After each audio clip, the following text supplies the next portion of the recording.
So, how did we end up in the condition that we're in today versus that state that we were in when we were babies, when we were really healthy?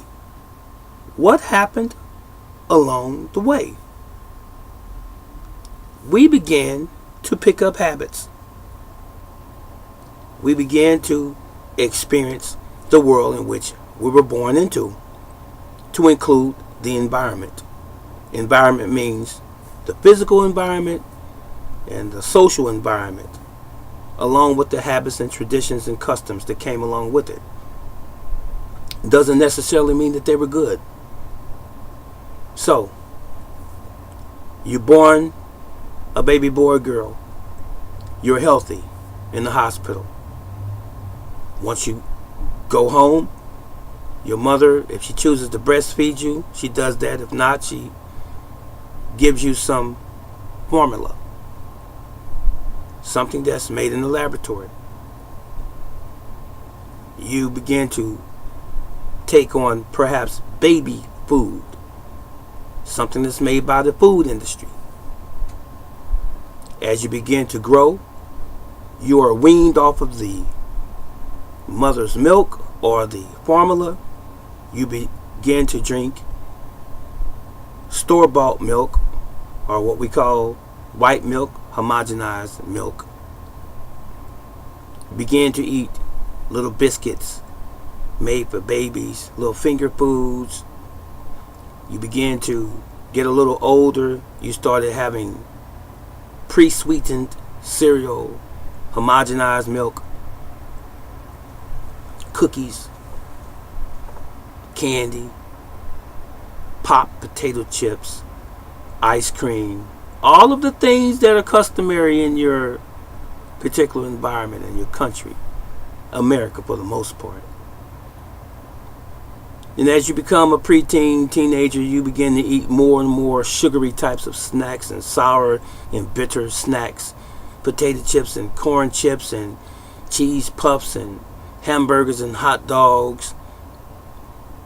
And you may exercise on a regular basis through school and just entertainment in general, or you may not.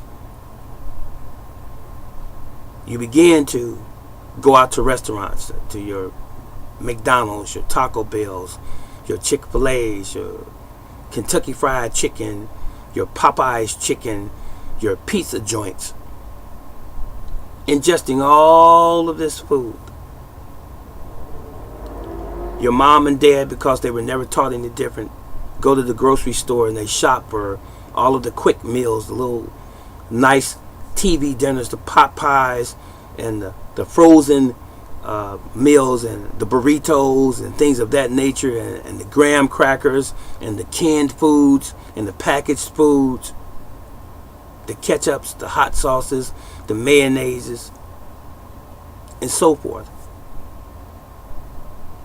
And then you go out into the world, you're riding your bike in the park or in your neighborhood. All of the cars and the trucks and the buses are spewing out poisons in the air, and you're inhaling these things. You go to the pool in the summertime. You jump in and you spend a few hours inside the swimming pool in the chlorinated water that's being absorbed into your skin. You go home. You take a shower, a bath, again in chemical water, chlorinated water. You're drinking this same water out of the tap.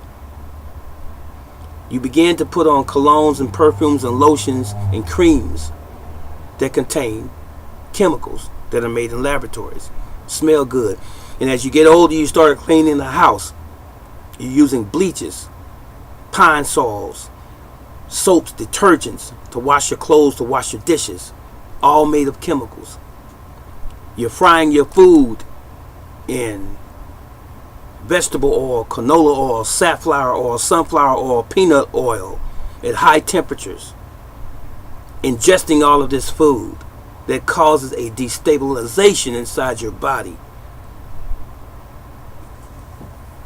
And you don't really exercise on a regular basis. You get a headache, a toothache, a stomach ache. You run to the doctor. He or she prescribes some medication, which is nothing more than a chemical made by a pharmaceutical company.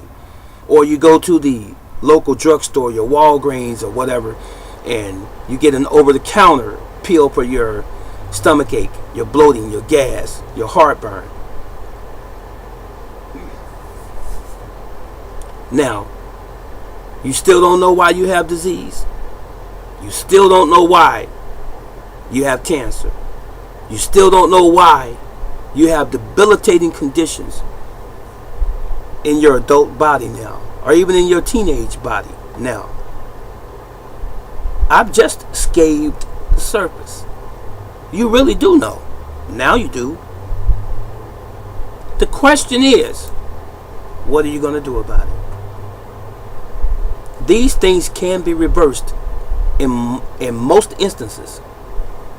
But the question is, do you want to let go of your bad habits, your guilty pleasures, the things that you have done for all or most of your life? Do you want to let them go?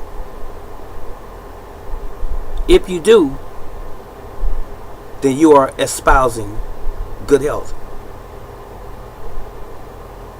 And if you don't want to let them go, then you may as well just shut this video off right now, because you really don't want to live a healthy, vibrant life. You don't care. And if you don't, this is not for you anyway. So, you can restore your health if you really want to.